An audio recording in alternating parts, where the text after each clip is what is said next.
if people don't feel connected to your brand and don't see themselves in your brand, I think you're kind of out of luck in a sense. Like that's something that we're continuing to build right now. It's like leading with community first, leading with, this is why we care, this is why we're building this. I think like, at least also as a consumer, like I think I want to know who's behind the brand, who's building it. So I think like there will always be scenarios where you can definitely throw money on the fire and you'll get some level of success, but like long-term sustainable growth, I think is only possible with the combination.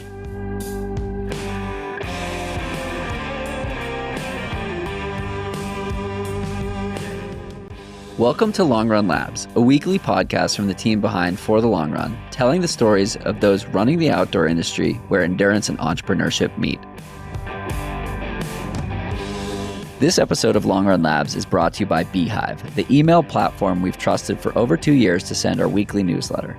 They just keep getting better, now with a brand new and no-code website builder and an ad network that helps you earn while you write. It's never been easier to grow your audience and also your revenue.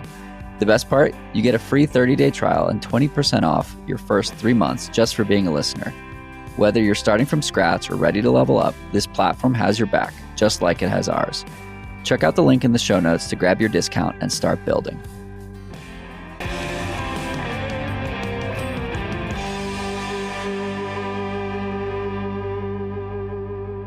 All right. We're here. We're in Boulder, Colorado. We're talking running. We're talking business. We're on Long Run Labs. We've got Alfie in the corner. Hopefully he stays like a quiet spectator as part of this. But guys, welcome. Thank you. Yeah, thanks for having us. So this is a new podcast called Long Run Labs. It is exploring the intersection of running and entrepreneurship.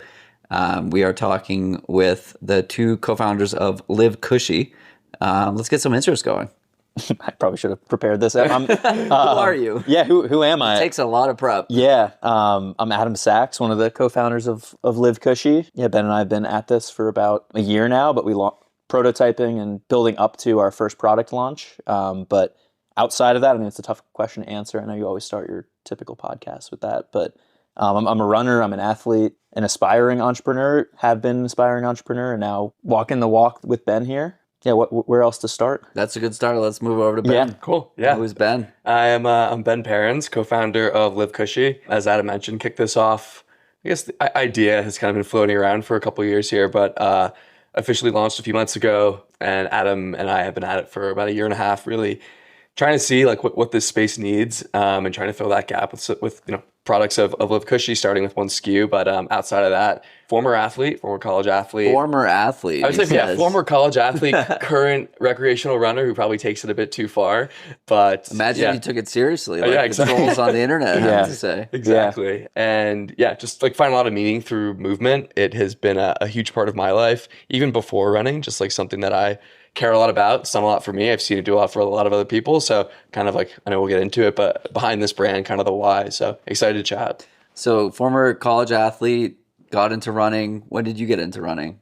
Yeah, I guess I probably should have shared that. Former college athlete myself, and to try to fill that void of like competitive nature, team camaraderie that I definitely missed after graduating. Got into running during the pandemic. And I think it was March or April of 2020, I'd put a message into my like ex-baseball team's group chat, seeing if anybody wanted to do it. I had a feeling you were a baseball player. Yeah? Yeah, exactly. What about, yeah. But yeah, I put a message into that group chat to see if any of my old teammates wanted to run a marathon. We initially had a group of 5 to 6. It was going to be the Philly Marathon in 2020. And about a week after committing to that, the race got canceled and decided to do my own like backyard full marathon. And as your first? As my first, yeah. Wow. Yeah. And I guess I shared it with you and Jason earlier, but like fell in love with running in the summer of South Florida. Didn't really know what I was doing, but fell in love with just the slow progression of conquering miles. And, it was, even though I was a, washed up D1 athlete, like I was still scared of those long runs. Yeah.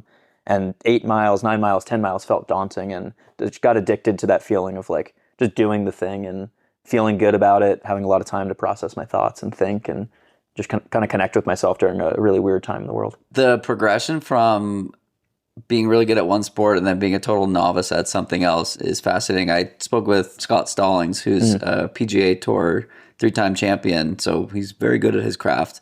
And he ran his first marathon at Boston this year. And he had always wanted to do it. And we had this discussion over on For the Long Run podcast and then also on Newbury Street in Boston. But it's just fascinating, like being such a novice at something with principles that lead to success that are universal, right? Like if you do the thing, as you were saying, you can get better. Talk to me about getting into something and being totally new at it in that era of 2020 when like there was so much unknown and you were diving into the unknown from a running standpoint at the same time. No, for sure. It's a really good question. I think when Ben and I were Ubering over here, we were just talking about, it's one of the themes we come back to, of like kind of like coming back to a place of gratitude and reverence for movement, but gratitude for the kind of like athletic upbringing. So while I was a novice, I felt like I had a certain base of confidence in terms of like just tackling hard physical things and just having been active and maybe running in shorter bursts, I felt like equipped or empowered to feel close enough to a athlete or amateur athlete that I would be able to conquer that. But I'm trying to even like bring myself back. Yeah, I think it was exciting. It's like always exciting to like tackle something new or explore a new realm. And I wish it's kind of really cool, this moment that running has had over the last 5 years of like content creators and people sharing knowledge online. I think it's really cool just to have watched this whole space evolve and trying to even think what it was like. I think during that time, it was like there's a lot of unknowns in the world, and I feel like running was one of the controllables in my life that kind of like helped me stay grounded or consistent. Totally. So it was a really cool, unique practice to develop back then. I had my worst injury in January of 2020, and I got back into running in March of 2020. Oh, wow. I took, I don't know, whatever that time off for bilateral stress reaction in my tibias, and my first like 20-minute run was actually the week before the world shut down, but I was in Utah running in St. George, and then we cut our trip short, obviously, and came back, and I just remember like running through Allston, Massachusetts, and I was like, I am so glad to be back at this, but like, what the hell is happening around us? Ben, what about you and moving from lacrosse into running? Yeah, so somewhat similar paths. I think this over the years meeting so many runners, like there is just this like internal competitiveness that people have in order to go do something like run a marathon, run an ultra, like this you versus you. And I think I had that just throughout playing college sports. It was like something that like I had a desire to get better at that thing. And then there's this moment after playing this sport for 15 years or so, and it's done, puts you in a really weird spot. And then I think it's like actually not really talked about a ton of this like post-collegiate athletic life of this massive void that people feel, right? It's like in a way similar to training for an ultra, and then the day after it's kind of this like bizarre feeling. Post-race blues. Yeah. What am I supposed to do today, right? And it's something I'm actually personally interested in. But to answer your question, novice would be like an understatement. I ran my first marathon backyard style around Manhattan in those pre-tied ons, the ones that you like don't ever have to tie. Like I didn't even like think I was going to run a marathon that day. It was like COVID hit. I also signed up for the Philly Marathon and then lived in the East Village in Manhattan and realized that you could basically just like run around the perimeter of the island. Right. So every time would go out and go a little bit further, bit further. And then one day it was just like, I'm going to try and get to 13.1 and turn around.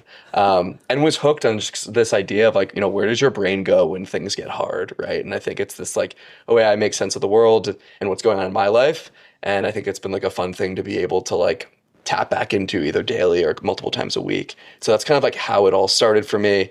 And then moving out to San Francisco where Adam and I met, it's kind of hard to avoid doing outdoors things on the weekends, like very similar vibe to Boulder in the sense of like, the communities that I found were based around something physical, something in the mountains. And it's just like how I like to spend my time. And now you've run 10 marathons. Yeah. Boston a couple weeks ago, marked 10, taking a breather for a bit, as I always say. But it's been a while, a couple of years. Okay. So you guys met in San Francisco. What year was this? So this had to have been 2021. Yeah. Met on a track at Kazar Stadium, which is like it's a track in San Francisco where we would go and do like Friday morning workouts and like very quickly became friends over entrepreneurship, running, college sports. We both have had like very similar experiences in like that post-college blues, if you will. Yep. Yeah. And just quickly like started chatting, business as well. And were you at Google and TrueMed at the time? I was at Google, I think. I was at another startup, but then quickly thereafter pivoted over, yeah. So TrueMed can you explain TrueMed? better than I can. Yeah. So I think everyone knows Google. Yeah, small startup. If you don't know, look it up. Yeah. Google it. Yeah, so TrueMed is a health startup, a health payments startup that enables people specifically to use their HSAs and FSAs. So we're a marketplace for people to come and better understand like what products are eligible. For those unaware, HSAs are like kind of like a 401k for your health that you get through an employer. And we typically, people spend them on things like doctor's visits. We allow people to spend them on things like a Peloton or an 8 Sleep. Or Inside Tracker. Or Inside Tracker, exactly. So yeah, that's what I've been up to helping build over the past couple of years. And what's been your role there? I'm our head of brand. So I manage a lot of our externally facing marketing efforts, kind of the connection between our partners and like our internal marketing efforts. I'd love to do a deep dive with you on brand versus performance marketing in a separate world, but Totally. separate conversation. But so what are you working on at Google? Yeah, I was going to say, we'd love to, we could maybe we'll continue in give this us an excuse podcast. to come back to Boulder. These mics have 14 hours of runtime. All right, so I mean, we have no plans. we got Wild Pastures at 5:30. So yeah, exactly. Travis will be waiting for us. Exactly. I work in one of Google's accelerators for performance marketing. So work with. Damn, you guys really are the full package. Yeah, actually, I haven't really thought of that, but I've been fortunate enough over the last like 3.5 years in that accelerator to see a lot of D2C brands, some like venture-backed brands, some publicly traded brands come through and basically try to double, triple, 10x their customer acquisition via ads and just digital strategy. So it's ads, conversion rate optimization, and a lot of like landing page and creative optimization. But that's like the main work. I do some other work there, but ultimately we kind of had a combination of life experiences, industry experiences to lay the groundwork for seeing an opportunity in the active skincare space, or what we're calling an active skincare, kind of trying to further create that market. But yeah, mainly performance marketing. So you've been basically watching people grow on both sides, watching your own brand grow. I know Google has teams that essentially operate like a startup within a massive organization. That's essentially how you've been experiencing it? Yes, and it's undergone a lot of change. When I first joined the accelerator, it was a really like small, nimble, lean team. We've definitely just grown from like 2 teams to a global business unit. But yes, we kind of attach onto these businesses, sign like a 90-day to 180-day incubation period agreement, and then commit to certain goals and milestones to work towards. So that was what drew me to it. It was kind of like startup-esque. I'd had startup experience in college. I guess we both definitely have a little bit of whatever we want to call it, workaholism, or just always like just really chasing our curiosity. Yep. And yeah. Can you define accelerator or incubator, just for those who don't know? Sure. Yeah. Just, I mean, I feel like it's like a fancy word for a team that helps attach kind of externally to a company and just kind of help them define what sustainable growth looks like, and then try to work towards kind of set a growth marketing strategy for like either a 3, 6, 12-month period looking forward. So we have different kind of like resources that we can provide them with on the creative side. But yeah, I would just define it as it's maybe a fancy word for just an agreement to help and test. It's really, we take a test and learn approach, and we definitely are doing that with Live Cushy as well.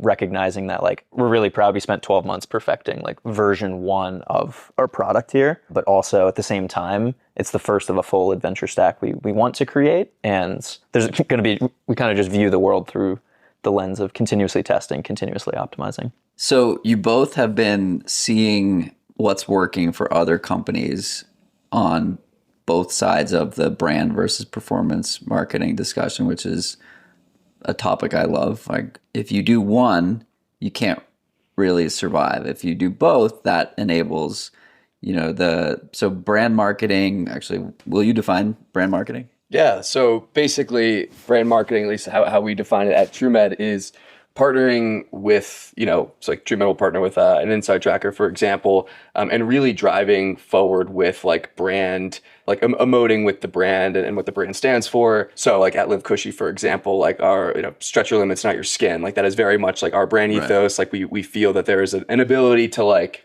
take a lighthearted approach to hard things. Like that would kind of be, how I would like to. The storytelling, exactly. The people, the emotions, whereas performance marketing is. Yeah, I mean, as strictly defined, it's it depends on how you define it, through the ads world or through a different type of campaign, but it's investing typically marketing dollars in acquiring customers and tying those dollars back to a hard defined ROI. Put $1 in, you get $3 out. $3 out. Keep throwing $1 in, and you get $3. It's a much more quantified, specific approach there. So I imagine you've both seen brands try and skip the brand marketing and only rely on performance marketing, right? Yeah. What happens then? Yeah, I mean, I can start, at least from my experience. I think specifically in this like health wellness space, it is more saturated than it has ever been, right? Like, I think that the barrier to entry is so low, which is great, right? Like, that's allowed us to like bootstrap this company. But that also makes like there's a lot of noise for sure. Right. So I think like if people don't feel connected to your brand and don't see themselves in your brand, I think you're kind of out of luck in a sense. Like, that's something that we're continuing to build right now. It's like leading with community first, leading with, this is why we care. This is why we're building this. I think like, at least also as a consumer, like, I think I want to know who's behind the brand, who's building it. Yeah. So I think like there will always be scenarios where you can definitely throw money on the fire and you'll get some level of success, but like long-term sustainable growth, I think, is only possible with the combination. Yeah, totally. That word sustainability is top of mind for me. And I think like brand is actually the only moat to make like a futuristic claim in the world of intense competition or saturation in a market. Like, brand is the competitive moat. Totally. And community and brand. Community and brand. And community is brand. Yeah. We're grateful for you hosting us in Boulder, introducing us to some of the amazing running community, just like really good vibes here. Just, chopping it up in the parking lot with other runners. It's like we've returned to this like internal statement, or we have to check ourselves that we have this tremendous like privilege of building a brand where we get to spend our weekends like hanging out with people like you and just having asking fun. them if they chafe, and asking strangers in parking lots if they chafe. What's better than that? Like we've really heard separate we've heard some wild answers, and it's a really it's a serious thing. Yeah, some of the best advice we got, and something that we continue to talk about, is trying to get anything off the ground is like exhausting and kind of just like a series of failures over and over again. So you really need to feel compelled to continue to improve and work on it. And I think a great way of doing that is building for people that you would like want to spend a Saturday with. And like, that's kind of how we think about it. Like, I can't imagine, building anything in a world that's like not what I like literally would get. I would, the morning that we had this morning, waking up, going on a long run, going to eat some awesome food, like that is an ideal day. And like, we were doing work technically. Totally. We had today what Eric Hinman calls a perfect day. And I had him on the podcast, and he's a brand builder, entrepreneur, endurance athlete, hybrid athlete. But if you follow him on Instagram, it just looks like he's having fun all the fucking time. Because he is. Yeah. And I asked him about that. And I was like, how do you do this? He's like, well, I think about what I want to do every day, and then I do it. Yeah. And that's my perfect day. And obviously it takes a lot to get to a place where you're unencumbered by somebody else's calendar, or, hey, you have to be here at 9 a.m. or 10 a.m. or you have to be here till 5 p.m. or whatever. And so it's a privilege to get to that point. But at least for me, that's what I aspire to get to, where I have full control over my calendar and I can have the day like we had this morning every single day of the week. Maybe I'm not running 12 miles every day, but at an aggressive pace. 6 to 12. Yeah. Not getting dusted by Jonathan at 8:30 in the morning. But sorry that we just dragged you around at just straight up the plane and up at altitude. It's tough, even for the the Olympians that come straight here. Yeah, even that's a privilege, and it's something we don't have to remind ourselves. We remind ourselves of it often. It's like, and it's something we talk about a lot: having freedom of time, freedom of location, and getting to work with, partner with, run with, train with people that we just really value and learn from, and are also chasing like the best version of themselves, and just are really good people is something we're super grateful for. Totally. Okay, so at one point you decide, let's do this.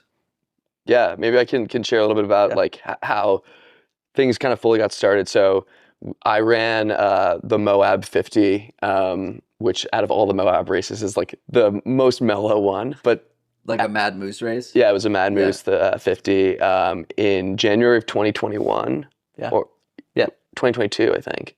Oh, that would probably wouldn't have been 21. Yeah, I think it was 22. And although you could do anything in Utah. Yeah. Fair enough. Yeah. And Adam crewed that race for me. And you chafed like crazy. Well, yeah. So just during that whole training block was like a kind of an experimenting period of like using different products, and basically for 2 or 3 months in a row, I would wake up every Saturday morning and go run 20 miles. So I had like plenty of data around what was working and what wasn't, and honestly it wasn't so much like while I was running as much as it was like when I got in the shower, and it was just like the excruciating, like worse than any pain I felt on the run itself. So anyway, like started thinking about this and was like researching brands, obviously used like the kind of the two main ones in the market. But Vaseline was like the only thing that like actually worked on a run of that distance. Because it would stay. Because it would stay. They handed us Vaseline. I ran Boston 2015 and it was raining. And they handed us Vaseline as we got on the bus.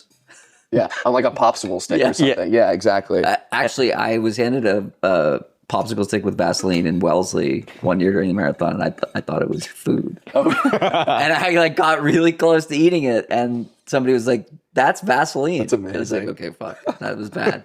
Okay, so you're training, you're putting Vaseline on. Yeah, training, and I think like kind of coincides a bit with like starting work at TrueMed and like getting more and more interested in kind of this conversation around air quality, water quality, what we're breathing. Like I think we consume a credit card worth of plastic every week, which is like kind of an insane stat. And just like started occurring to me that what we put on our skin really matters, right? Like beauty has kind of gotten this first, right? Like the better for you world more generally in food, bev, beauty, and I just noticed that this was not happening in kind of the active world. So anyway, started prototyping, and by that I mean like working with contract manufacturers. Basically, like most of the products that we use are like private label, so there's big manufacturers that are like people are then slapping their brand on. So I was really thinking through like what blend of ingredients works, so I don't have to use petroleum jelly, which 60% of what goes on our body gets into our skin.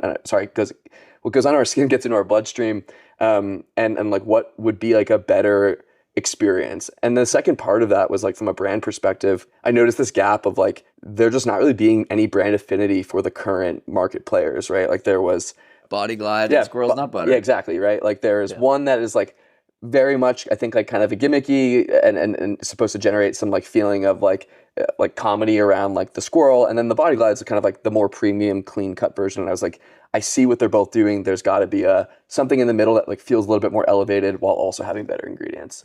Ran Moab, continued to tinker with it, and then Adam and I put it down for a couple months, and then Adam kind of gave me the push I needed of like, oh wow, like I think that you could really build a brand around this, and like there's just this need for better for you products in this world. And then after that he agreed to come on, and it was kind of off and running from there. Why did you have that belief? Why did you give him that push? Yeah, I mean, I would just say like he's a hard guy not to believe in, and for translation, he was, while solving his own problem, bringing prototypes to the track. I don't know how many friends you could just say, like, just shows up on a Friday. It's already early in the morning. He's just pulling prototypes from his bag that I remember the first one was a Wisconsin-based contractor. And he was just jumping on calls at like 6:30 in the morning before his working day and just experimenting and creatively. There was a CBD blends. We almost went down the CBD path. That's another story. And it just made sense to me from the performance marketing world. To his point, I mean, billions of dollars had been spent in the beauty space, primarily targeting women, to build this category awareness of the ingredient efficacy of what goes on in your body. And everything, I think the average woman uses, I think 108, an average of like 12 household products with 186 ingredients, and the average male is like 8 with 86 ingredients, and X percentages of those ingredients are actually chemicals or toxic or synthetic. So then we looked at the market overall and saw, hey, and we don't want to name any names here, but like some of the market leaders have synthetic toxins, synthetic fragrances.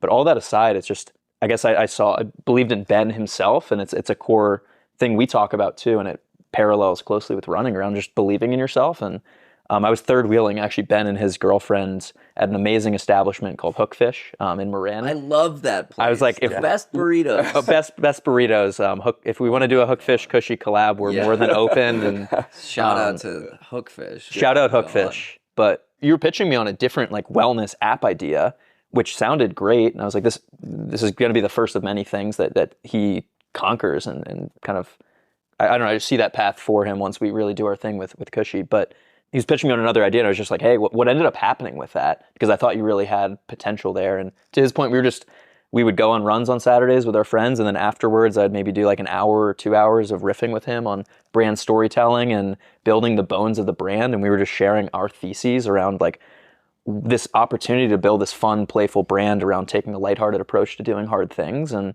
just had a bunch of fun with it. And it just kind of snowballed into just a moment. We ran the Eugene Marathon in, I guess, last year, technically.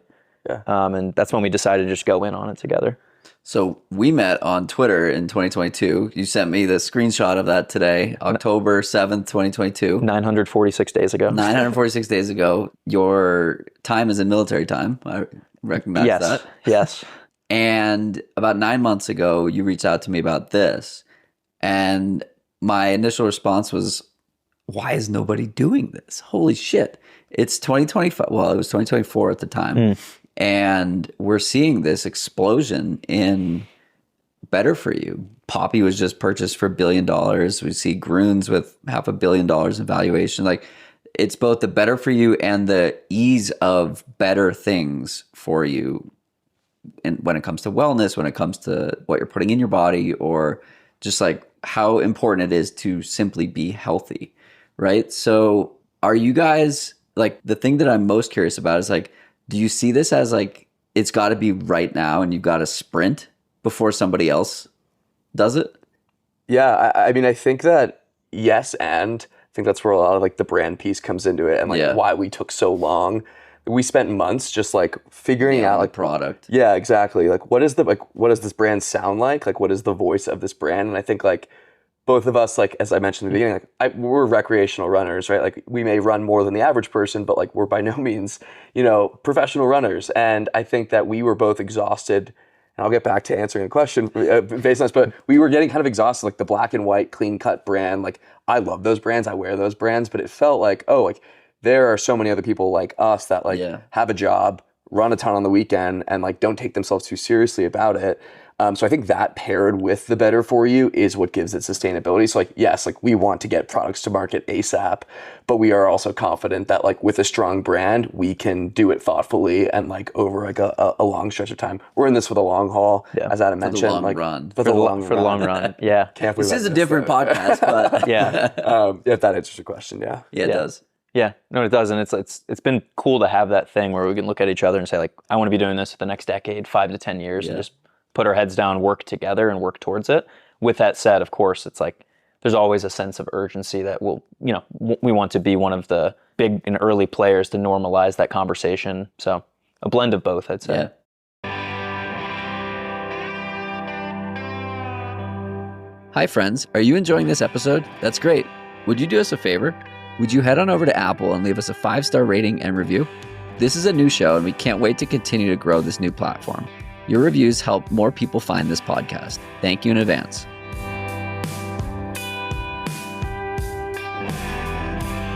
This episode is brought to you by Superfiliate, the affiliate platform I've been recommending for years.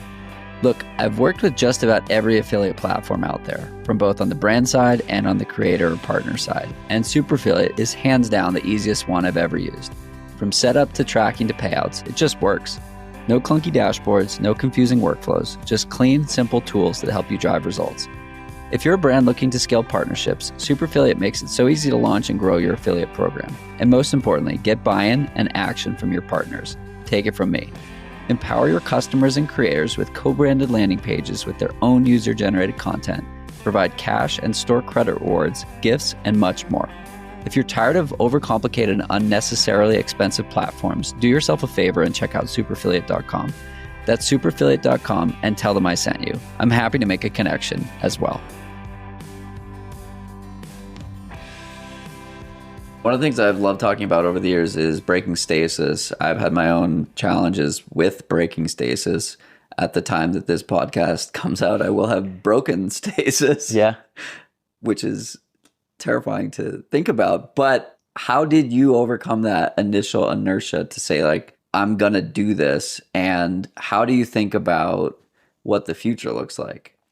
Dumb question here. Stasis is in just like status quo. Yeah, status quo. Yeah, I think some of the competence or just bias for action came from like failing earlier. Like even before we went in on this, I've kind of just been tinkering and had started a business of my own and then shut it down, and had been consulting, had been ghostwriting, and like developing my own perspective of what's needed in the health and wellness industry. And I feel like just a lot of those experiences and failures and maybe low ROI investments early on in my career led me to the decision of like, oh, I really believe in like not only Ben and myself, but there's this opportunity. And it just felt very aligned. It was a feeling-based statement of like, when I was leaving your place in San Francisco after an hour and a half of jamming, it was my ideal day. Yeah. We hit some miles, we get some food, maybe a coffee, and just be hanging with him before evening plans. And work felt like play. It's so cliche, but it's just, you know it when you're sitting in front of it. And I was leaving just energized. And I think it's just responding to those kind of feelings.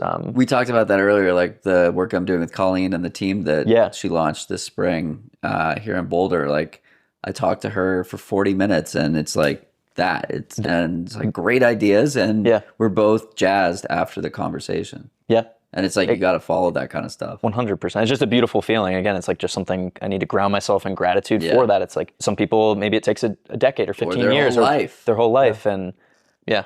I mean, similarly, like the big thing for me was, that when we like launched technically online, and we've been doing a lot of storytelling, building in public, right? Like neither of us had done that a ton before. Adam's been writing online a bit, but it was new for me. And I just remember hitting post on that first one and like kind of like internally freaking out of like, what are the people going to think? And it's like this super niche product, and like even like explaining to people, you kind of get this look of like, so it's lube? Like you're just kind of like, and like short answer, yes. Long answer, like we're building this this stack for people who like value movement. So I think like once we got rolling, and like it is so nice having someone who's a friend, business partner to bounce ideas off of, and just feel like, we're in this together, right? And I think that's made breaking stasis a bit easier. But of course, there are these moments, and continue to be moments, of just like, this is hard.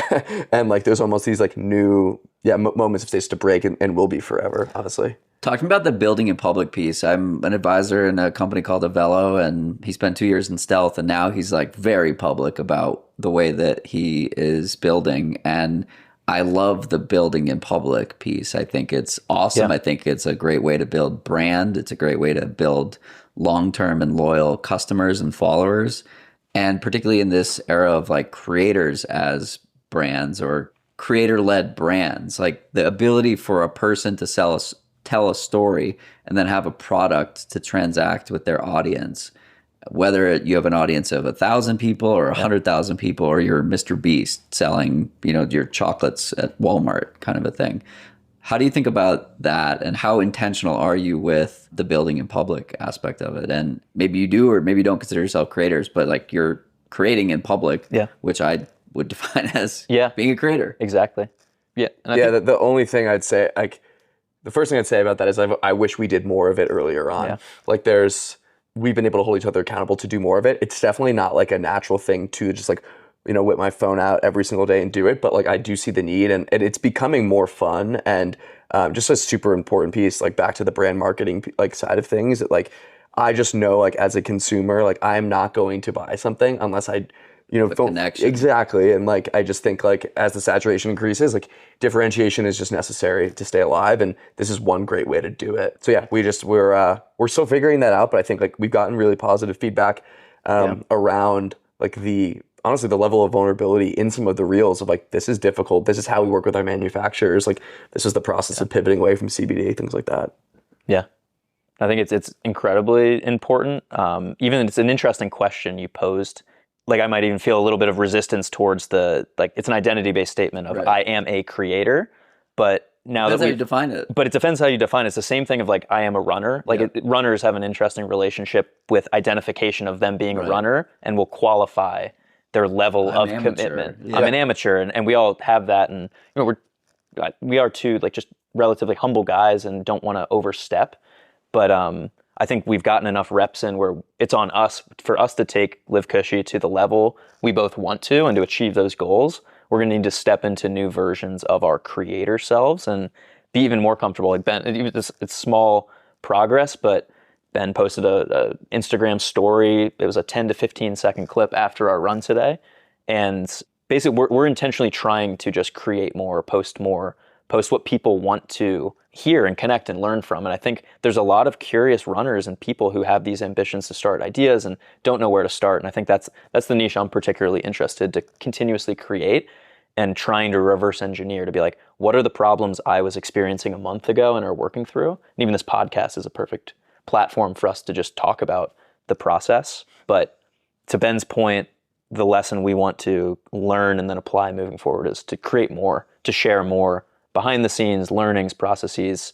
We're launching the next SKU we're going to launch is a natural deodorant, and we're trying to be very intentional with bringing our early followers, our early community members or customers in for the journey and giving them a seat at the table to inform on scent, to give us feedback. So it's just like anything in life. There's dozens of lessons that Ben and I are trying to keep each other accountable with to just apply moving forward. Yeah, it's a fascinating process, and you've chosen like some of the more difficult products, as we were talking about yesterday, to start with. So you build the trust of Body Glide or anti-chafe. Yeah. I'm going to get sued here. Yeah.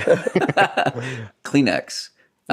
So you build it with the anti-chafe and the deodorant, which are outside of maybe suntan lotion, like the two products that might be hardest. And then maybe you move towards body wash and soaps and things like that. And it was fascinating because I had been looking for a better for you deodorant, like right when you guys launched this. And so we had a long conversation about like, why are there no deodorants that work and are good for you? Like, right? Like all of the things that we grew up using are full of aluminum. And if you look at the statistics for women, like putting aluminum right near their breasts is a great recipe for breast cancer. And all these other problems that can come from putting metals into our body. But the metals work and allow the antiperspirant function to exist. And so it's just like, it's fascinating. Like, why do we have a category where the only products that work are horrible for you, right? Yeah. Yeah. Yeah, I think like the short answer is like they're effective, they're cheaper, and they can be like produced at scale. Our first SKU is all organic. Like that took a lot more. And smells amazing. It does it's smell pretty good. eucalyptus. Yeah. It's too bad that we can't like do a little scratch and sniff here, but trust us or buy some. Yeah. and to Ben, it's really interesting. Like the human nose can just detect good scent. It's like the body knows that it's organic eucalyptus oil and not a synthetic fragrance. Right. And it's just the most consistent theme of feedback that people really do enjoy the scent, and something we're being intentional with to infuse similar scents into future products. Yeah, like I think there's shortcuts everywhere, right? Like it would have been easy for us to like source off Alibaba and like throw a logo on it. And like we spent a year tinkering with this, and I can go into a deep dive, like that process of like, What was that process like? Yeah, so we basically we worked with 30 different contract manufacturers over a year and a half, and Adam, one of his strengths is like being very measured, and like I can't tell you how many times like I would call him and be like, this next batch is it. Like I know it's gonna work, and then I would like try and convince myself that it was working, and then I'd have to go on a run and be like, it's not working. Like this isn't it. So it was basically like getting a package, trying it out, giving it to people, gathering feedback and like applying it with like typically chemists at these labs Internationally. So we were really firm on wanting to do made domestically. So everything is made in the US. Oh, so tariffs now are not a problem for you. We're figuring that out. Well, no, it's like a no and. No, not our product specifically, but even though our product is entirely made in the U.S., there's still like our manufacturer has to absorb the risk. The plastics. And so some of the containers are. But just like to finish that thought on the quality of stuff, like it took us more time and more money because of the fact that we wanted to like produce everything here. So yeah, just like it was an exhausting process, but one that like now we have the formula down. So like future SKUs and iterations, I think we have like the systems in place to like really crush it. Yeah. And it forced us to like, this is no BS, just to love the process. And we don't, every single day there's just inevitable ups and downs, just like in life, just like in running. And we really were tested maybe at like the month 9, month 10, month 11, when we had nothing to show for our work, it was good to have a grounded friend who understood just the principles of hard What work. did that feel like when you had nothing to show for it? But do you Yeah. really feel like you had nothing to show for it? At times, sure. At times, yeah. I mean, at the end, it was just like you'd have moments of being like, what are we doing here? But not really. I didn't dwell on that. I don't know if you did. But I think that's where, there's a couple like Friday conversations, particularly on Fridays, like disappointing conversations where we realized our vision of launch. Like we delayed our launch date, delayed several times. We came very close to placing our first order for a couple thousand SKUs with a CBD blend. But once we ran our models and looked at some of the microprocessing costs, as well as had to just look each other in the eye and have a conversation around what we wanted to like rest our hat on and how confident we felt in this blend. And then that delayed launch another couple months. But we didn't, I don't know, maybe there's a couple pivotal moments where we just said like, hey, let's take a night and regroup. And then the next day we would regroup, have taken the time to process and communicate through it. And ultimately we got to a better strategic move or better next step because of that. So Yeah. And add like the credit to add to that, like kind of like no sudden movements. Like it really is like in those moments of, a manufacturer falling through, like numbers not being accurate, like from them, it can be a headache and like it's just kind of endlessly frustrating, but it all goes to just like finding partners that like you can call and be like, where is this order at? Where are these things at? Like is worth the world. So we have that now, which is great. Cool. So the business model is interesting, right? Because you have a effectively $20 product that people buy once or twice a year. And so the retail focus is important because kind of hard to justify paying for shipping and buying multiple products to offset the shipping cost. So how do you think about rollout and adding additional SKUs and products so that you can level up that $20 to $60 so that you can include free shipping, for example? Yeah. Yeah, for sure. There's several different ways you could think about that. To bring it back to what we were just talking about, expansion of products and SKUs. There are certain types of products like the natural deodorant that we feel confident. We're going through that R&D process right now that we can just make a slightly cleaner, better product that works a little bit better and has some brand affinity that people will need. You depending on how heavy you chafe and your chafing needs, you likely will still apply a deodorant more and hopefully take showers every day. And Sure that's my perspective, especially if you're running as much as we tend to do. So that expansion piece is really big. And then, Ben and I for now are bootstrapping this and have some, at the moment, capital constraints. So like we wanted to build the brand slowly and steadily and get the right base underneath ourselves before we expand outwards. So it's forced us to be intentional. I want to say slow down, but just be intentional and measured in how we expand out. But ultimately, it's allowed us the time to just stay close to our customers, do our first activation at the LA Marathon, get a ton of feedback, and just be intentional, which has been really nice. And going back to the point of community, right? Like if we built a brand just on an anti-chafing product, it would take us a while to, gain critical mass of like just people who chafe. You need a lot of people. Exactly. So like it really is about, how can we make the pie bigger through things like deodorant.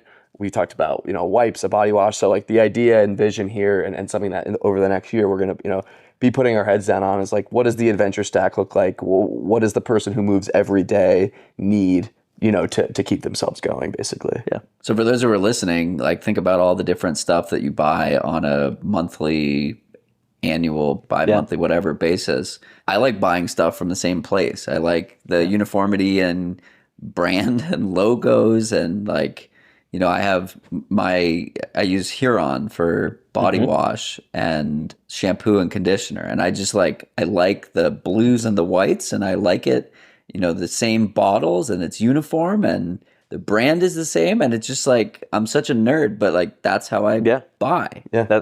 That's how people do buy. They want something consistent. They want something they can trust and they want simplicity and a one-stop shop. So give us some time, but we hope to be that for the runners and everyday movers. And I would say if anyone is listening and has a pain point, has something they do want, feel free to message us on Instagram. How do you take customer feedback with a grain of salt, but also in an to inform decisions?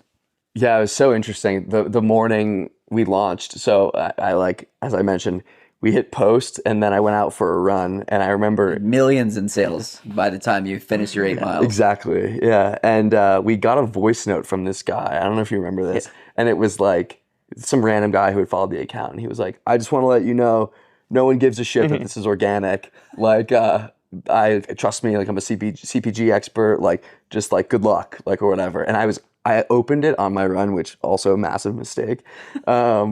And it like definitely was like a bit of a dagger for a second, but like, did that influence any decision we made? Like, no, I know that there's a massive cohort of people who do care because like that's what we researched for a while.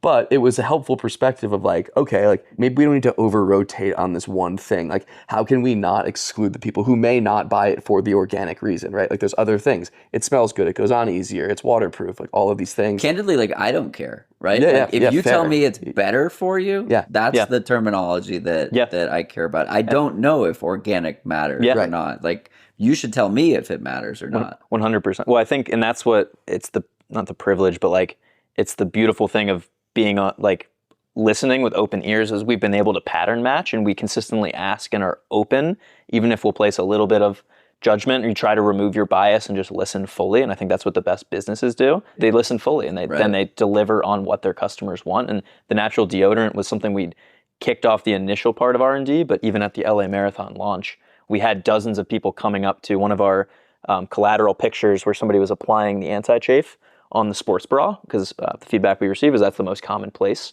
I do that under for the vest that I wear. Yeah, exactly. The vest as well. And because we heard that pattern so many times, we took it more seriously. And then that next week kicked off the conversation with our manufacturer to accelerate those timelines. So I think we want to just be like at every stage, not only in the early stage, 5 years from now, 3 years from now, I want to be that founder that's just listening and empathetic and constantly curious. And I think that's what Ben and I both have, is just a curiosity that we'll apply and ask our customers what they want. Yeah, I think context is everything. Even that voice note that Ben heard on a run was in response to a voice note I had sent him to an initial message, because I was just trying to just one by one, grassroots level, just respond to everybody and get their feedback. So I think context is everything. And there are, your point on founders listening, there are a handful of those on Twitter. The founder of Mercury, or CEO of Mercury, I think his name is Imad. He is constantly playing a customer service role. As a CEO. Mercury is a banking platform, a tech-enabled banking platform that I use for podcast banking. And he's like constantly fixing problems. And I see that. I'm happy to be a customer. I'm happy to be a user. And I talk about them and refer them because, again, like I see that as building community. And maybe there's intentionality and he's doing it because he's aware that the perception of doing that is good. But like that only goes for so long. You have to actually give a shit in order to keep that perception going. And it's not a perception. I have to assume that that's reality. He actually does give a shit. And so I think that kind of stuff goes quite a long way when it's authentic. I couldn't agree more. Totally. But the pieces that's interesting is like, what's the saying? Like, only take criticism from people you would take advice from, or something like that. Yeah, you just have to filter through like what is.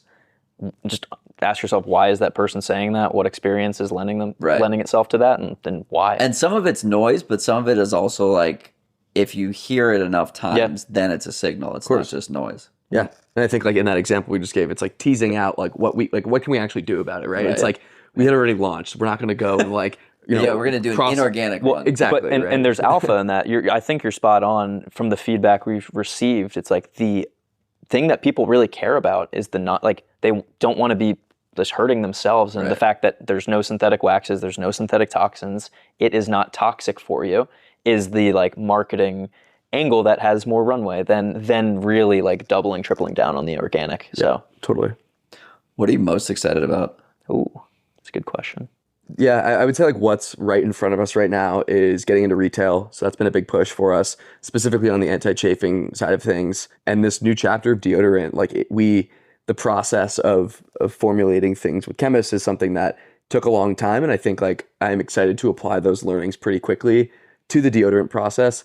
Typically the way the conversation around deodorant goes with people is like, oh, have you tried this all natural deodorant? Like it sucks, right? Like people have, there's just it does. Yeah. And you stink. I was using it for the longest time. My girlfriend would be like, did you shower today? Yeah. So we're either about It's to get like really embarrassing. yeah, especially when you've like tried to do something about Right. it. So and paying for it. For Like, context, paying a lot for it. Jonathan has solved the problem since we sent him a couple links. And he's happy, and then we're going to try to make it just a little bit better. Yeah, I'm using 2 products. One is like $12 for a stick, and the other is $22. And at least I don't smell, and I'm not putting aluminum into my body anymore. But like again, it's a problem that needs solving because we're out here just like putting chemicals into, I mean, everything's a chemical, but putting bad chemicals into our body on a daily basis in an attempt to be like a member of society who doesn't stink.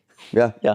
It's like not an option. Yeah. So I think just like solving that. And I think like the idea of like, a little bit each day isn't too bad. Like, stuff adds up. I think like continuing to like push that message out through our brand of both like a little bit each day, like will harm you in the long run, and also like a little bit of good. The long run. I got it that time. And also like on the other side of things, like through running, we've seen like a little bit of positive each day compounds incredibly. So that's the thing that the analogy between running and business is like the way you train for a marathon is you build it brick by brick by brick by brick. When you sign up for a marathon the first time, you most likely cannot run a marathon the next day. When you start a business, you likely cannot be a successful business the next day.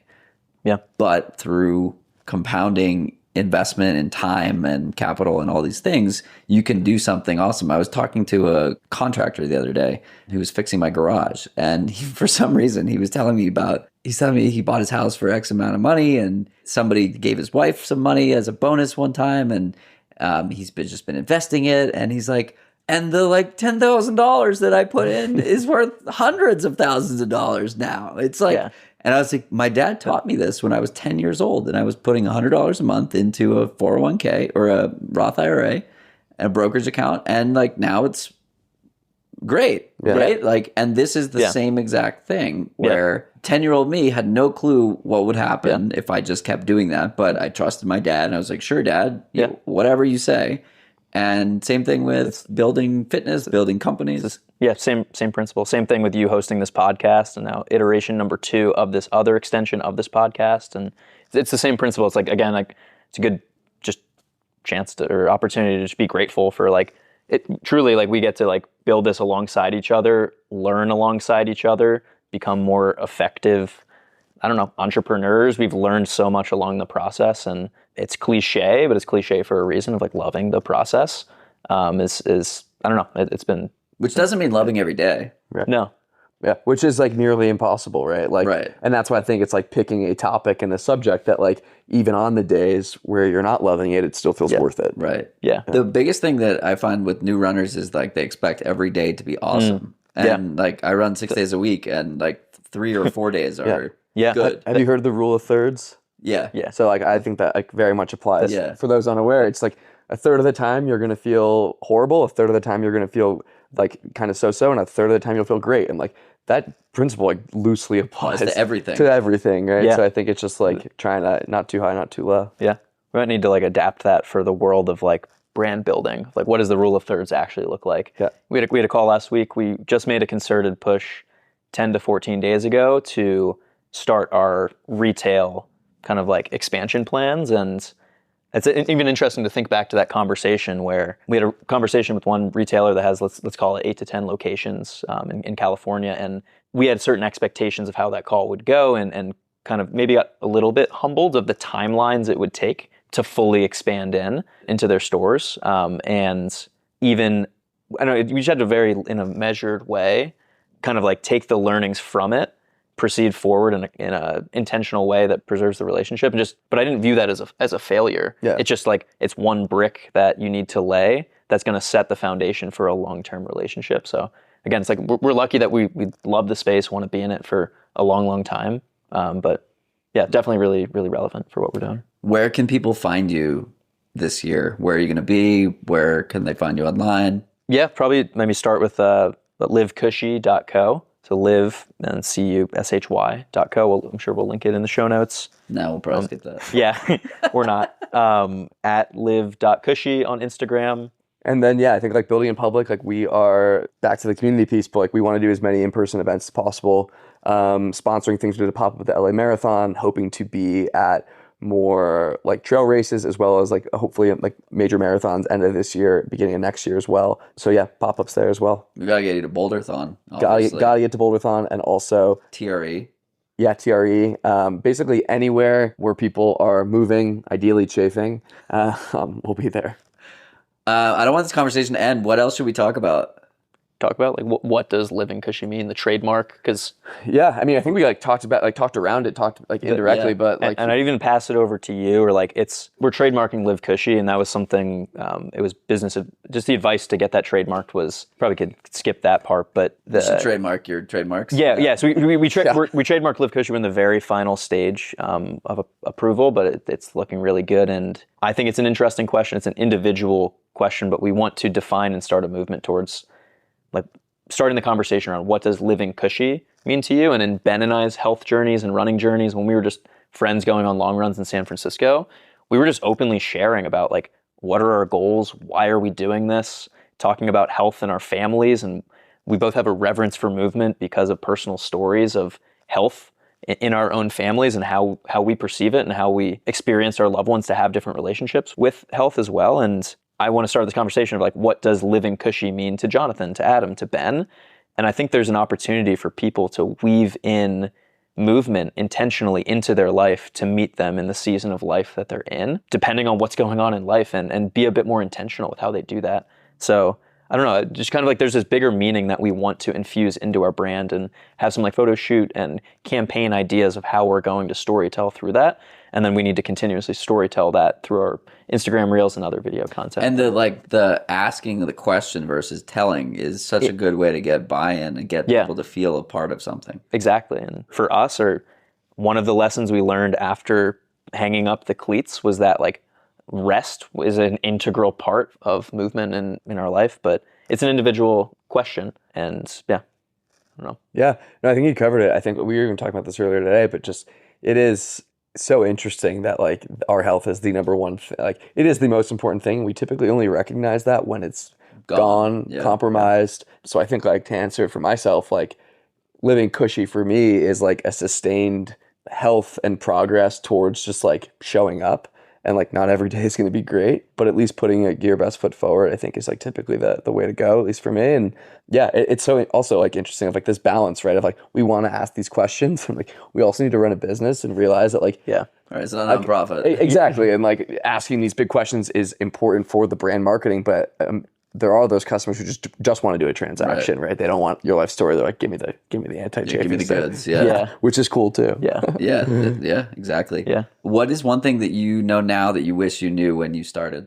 Yeah, I'll go and it is probably a cliche answer, but most of this stuff is, can you build good relationships with people and can you show up and like actively listen and be a good partner? I think like that goes a long way with manufacturers, with contractors, like every step of the way. We've built this through our network and through people who, friends of friends who just knew someone who's a photographer, et cetera. And like, I think just like trying to just like be a good person as you're pursuing these things.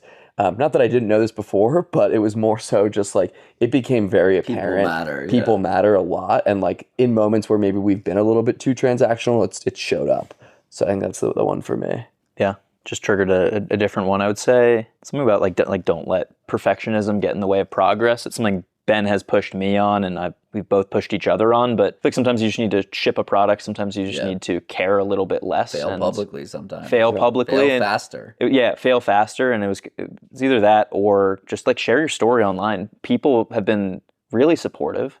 I think the right people have been supportive of the journey and want to help. And I think maybe parlaying that into like asking for help more and not realizing that we don't have to do everything just ourselves. So I think the best founders, builders, entrepreneurs know how to ask for help and just really empower other people to help. So the flurry of support, even if it's a message, even if it's feedback, has been really positively overwhelming so far. So cool. Yeah. What about the bootstrapping versus fundraising discussion? How do you think about that, right? You're currently bootstrapping, but let's say Fleet Feet corporate says, I want you in 50 stores and here's a PO. how are you going to finance that? Like, how do you think about those types of things? Yeah. I can start. Feel free to chime in, but we've not yet kind of looked externally for money, although we're thinking about it purely because like we want to, the fun part of this, right? It's continue to remain fun. And one of our mentors said, he was like, enjoy this moment right now because this is the most fun it's going to be. Right. Which I really do believe to an extent. Anyway, obviously retaining more of the company, you have creative control, decision-making power, all that stuff. As soon as you bring someone else on, whether that's an angel or VC, you relinquish some of that. So I think we are starting to kind of talk about, what does scaling look like? SKU 2, 3, 4, we will need some level of outside capital. I think it just comes down to bringing in, again, the right people who share our vision and have some understanding of what we're building. I think you kind of avoid some of those issues if you're bringing in like the right folks. How do you think about the like sustainable Alfie's being so cute over there? How do you think he's been such a great oh my God. audience His member? snoring has been really nice. Yeah, it's therapeutic. These hard-hitting questions I've been asking. It's a nice balance. How do you think about the sustainable growth versus like there are so many brands and companies that take VC money and then they're just working for the VCs instead of working for their customers? How do you think about that in the like you could build a bootstrap business that grows incrementally and steady growth, you get into another store and another store and then the profits fuel growth, or you could take, a few $100,000 from angels and VCs and whatnot and really hit the ground running. Like, I assume you've thought about this. Yeah. No, we think a lot about it, and it's like we're kind of we've been starting to have those conversations just to look ahead at the next 6+ months. Even when we're talking about performance marketing, brand marketing, like in the performance marketing world, I've seen like the growth at all costs types of models and throwing money at the wall. Things slow down a bit. Right. That was 2021. 2021. But, we hope to hit a certain point where there's a serious opportunity to add fuel to the fire and, just accelerate and just think more ambitiously or on a tighter timeline. So it's like we toggle between those two worlds of bootstrapping. And I think like the bootstrap process has forced us to get super sharp and super lean with just building a business from the ground up one step at a time. And also we've become more open to just kind of like envisioning Live Cushy with some outside capital to kind of accelerate the timelines of certain things. Right. Well, that's the thing, right? Because the concept is not patentable or protectable. Maybe the specific ingredient list, I don't know. But at some point, you'll be successful enough that Procter & Gamble will say, oh, now I give a shit about this. Right. Yeah. And I think just to Adam's point, in this process of kind of going brick by brick, we also like consciously made the decision to stay away from kind of the agencies. There are definitely use cases for agencies, but to that point of like, you can pay a pretty substantial upfront fee. You could have a nugget of an idea and say, go manufacture this, put a label on this, market this, build me a website, and you'll get it done. But like what we learned by avoiding that is like each step of the supply chain, each step of the process. I think the same thing applies to like taking outside money. It's like we want to learn as much as possible so that when we do bring someone in, we can make those educated decisions. Yeah, and then for brand extensions or product extensions, you own that. You don't have to write the check again. Yeah, right. And there's something just by like going about it this way, we've learned so much about launching a brand, content creation, the website side of things, and it's forced us to be sharp on the fundamentals that hopefully, if and when we get to that point, we'll be even more ready to make that growth sustainable because the foundation is really strongly set. Sweet. But guys, it's been a blast. What's the call to action? Yeah, you have to answer. What does living cushy mean to Jonathan? Living cushy to me means, it's that what I was saying before, like living a life that is kind of on your own terms, but you're pushing and challenging, and you certainly don't chafe. Yeah.